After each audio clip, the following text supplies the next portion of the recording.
Meghan, the Duchess of Sussex, got her Emmy nomination. Now, let's talk about the only question I care about. What is she wearing on the red carpet? Meghan, Duchess of Sussex, has officially been nominated for an Emmy. With Love, Meghan earned a nomination for Outstanding Lifestyle Program. Congratulations are absolutely in order. Now comes the fun part.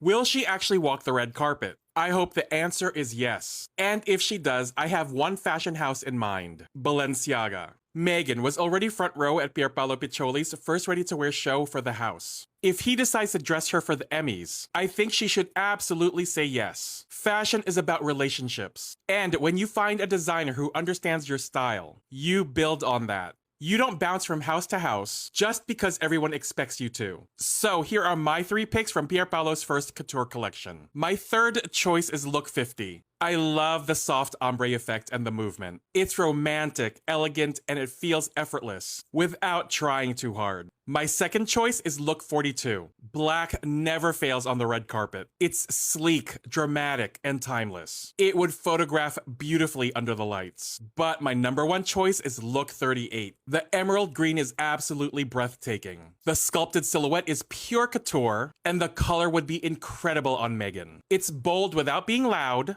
It's regal without feeling costume-like. To me, it's the perfect Emmy dress. So what do you think? Should Meghan wear Balenciaga Couture by Pierpaolo Piccioli? And which of these 3 looks gets your vote? And that's the read. If you like your tea hot, share it, save your seat, and follow for more. This is the Notorious JTB, notoriously opinionated, signing out. Squaddies, grab a seat, because I have been waiting to make this video for a very, very long time. On July 14, 2026, the Television Academy dropped the nominations for the 53rd Annual Daytime Emmy Awards. And sitting right there in the Outstanding Lifestyle Program category is With Love, Meghan, the Netflix series that the British tabloid machine spent an entire year telling you was a catastrophic, embarrassing, career-ending disaster. Let that sink in for a second. The same show, the Daily Mail, The Sun, and half of GB News' Rota-Rent-A-Quote panel declared dead on arrival, is now an officially recognised, industry-nominated piece of television, going head-to-head with 4 other established lifestyle programmes for one of the most respected honours daytime TV has to offer. I want you to remember every single headline. Every smug royal commentator who built a whole career out of mocking a woman for cutting a lemon or arranging flowers. Because today we're pulling the receipts and it is going to be glorious. Let's start with what actually happened, because the institution's favourite trick is to bury a Sussex win under a mountain of noise until nobody remembers the actual facts. With Love, Meghan has been nominated for Outstanding Lifestyle Program at the 53rd Annual Daytime Emmy Awards. This is the show's first ever nomination in this category, a genuine industry acknowledgement voted on by television professionals, not by a comment section or a tabloid poll designed to farm outrage clicks. It's up against 4 other shows: A Different Breed, George to the Rescue, The Motherhood, and The Wizard of Pause. Real competition, real category, real recognition. The winner gets announced live at the ceremony on October 30th, 2026 at the Hollywood Palladium. Now, here's the part the derangers don't want to talk about. This isn't Meghan's first time near an Emmy either. Back in 2021, the CBS special Oprah with Meghan and Harry also picked up a Daytime Emmy nomination. So this idea that the Duchess of Sussex has zero industry credibility, that she's some kind of failed actress riding on a royal title, that narrative was never true.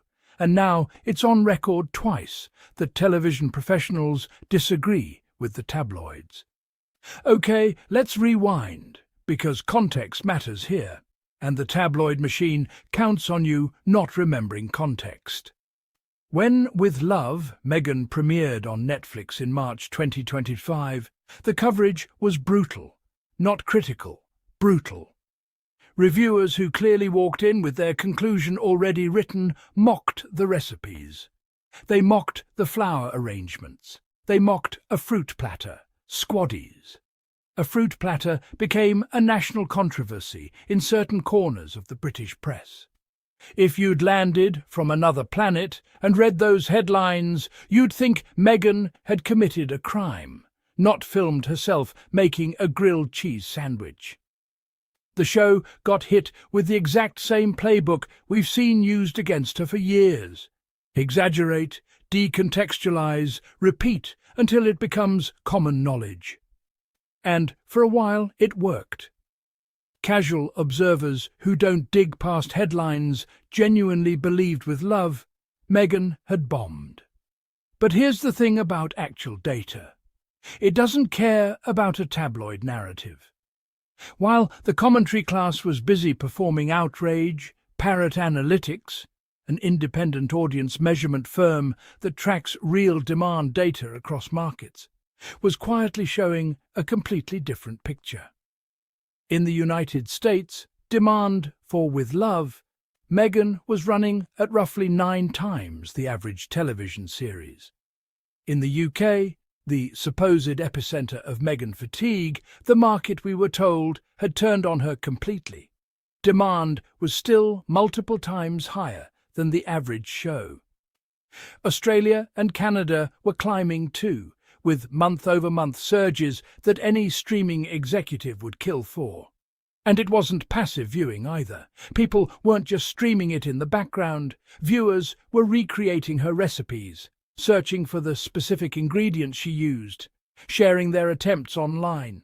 Food creators built entire videos around her one-pot pasta alone, racking up serious view counts doing it. So, walk me through this again. If the show was the disaster the tabloids swore it was, why were UK grocery searches spiking after episodes aired? Why were content creators building entire followings off recreating her recipes? You don't get that kind of organic, unpaid, viewer-driven engagement around a failed show. You get it around a show people are actually watching and actually enjoying. This is the pattern, squaddies, and I want you to notice it because it repeats constantly. The tabloid machine writes the headline first. The narrative gets set in stone within 48 hours. And then, months later, when the actual data comes out, data that's much less exciting to report on, it quietly contradicts everything they told you. Except by then, the correction never gets the same audience as the original hit piece. That's not journalism. That's narrative laundering. Here's where it gets even more interesting, and I need you to pay close attention to the sequencing here, because timing tells you everything about who was actually right. Earlier this year, reports circulated that, with Love, Meghan would not be returning for a third full season, with word that Netflix and Meghan's team were shifting toward one-off specials instead. Predictably, certain corners of the press treated this as vindication. "See, we told you it was a failure," they crowed. "Netflix is quietly dropping her." Around the same time, Meghan's lifestyle brand, as ever, also transitioned to operating independently, no longer under its original Netflix partnership structure. Again, instantly spun by the same commentators as evidence of some kind of falling out or failure. And now, mere months after those failure narratives were being gleefully recycled across every royal commentary channel that isn't this one, the show earns an Emmy nomination. Industry professionals, the people who actually understand television production, format and audience engagement, looked at With Love, Meghan, and said, "This deserves recognition alongside the best lifestyle programming on daytime TV." You cannot have it both ways. Either the show was successful enough to earn a legitimate industry nomination, or it was the disaster you spent a year insisting it was. The data was always going to settle this, and it just did. decisively and in Meghan's favour. Let's talk about how this gets covered compared to literally anyone else in a similar position. When other public figures launch lifestyle content, cooking segments, home content, brand tie-ins, it's treated as smart, entrepreneurial, an extension of a personal brand. Nobody dissects their fruit platters. Nobody writes think pieces about whether their pasta recipe reveals something deeper and darker about their character. But when Meghan does the exact same thing, a woman with an established pre-royal career in television production who has been public about her love of cooking and entertaining for over a decade, suddenly it's evidence of vanity, of desperation, of a failed royal clinging to relevance. The double standard isn't subtle. It's the entire business model of a certain segment of the UK press, and it has been since before she even married into the firm. And it's worth noting, this isn't just a Netflix win in isolation. Meghan has continued expanding her television footprint, including an upcoming guest judging appearance on MasterChef Australia later this month. That's not the trajectory of someone the industry has written off. That's the trajectory of someone the industry keeps calling back. So what happens now? The winner gets announced October 30th at the Palladium. And honestly, win or lose that night, the nomination itself already did the heavy lifting. It's the industry putting its name behind what the data was already screaming. That this show found and kept a real audience, built real engagement and earned real critical respect from the people whose job it is to evaluate television, not tabloid clickbait. I'd love to see her walk that red carpet in October, and when she does, you already know the tabloid machine will pivot instantly.